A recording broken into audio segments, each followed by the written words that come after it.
Gambhira bridge દુર્ઘટના બાદ વડોદરામાં બ્રિજના જે સ્ટ્રક્ચરલ સ્ટેબિલિટી છે તેના તપાસ માટે આજે કામ કરવામાં આવ્યું હતું, જેમાં 43માંથી 41 બ્રિજ સલામત હોવાનું સામે આવ્યું છે।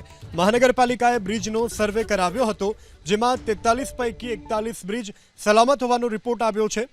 બે બ્રિજ જર્જરિત હોવાથી બંધ કરવાનો નિર્ણય કરાયો છે। કમાટીબાગનો ફૂટ બ્રિજ કરાયો બંધ, તો જાંબુઆનો જૂનો બ્રિજ સલામતીના ભાગરૂપે બંધ કરવામાં આવ્યો છે। વડોદરામાં 43 પૈકી 41 બ્રિજ સલામત હોવાનો રિપોર્ટમાં ઉલ્લેખ કરવામાં આવ્યો છે। રિપોર્ટમાં સામે આવ્યું છે તો મહાનગરપાલિકાએ બ્રિજનો સર્વે કરાવ્યો હતો।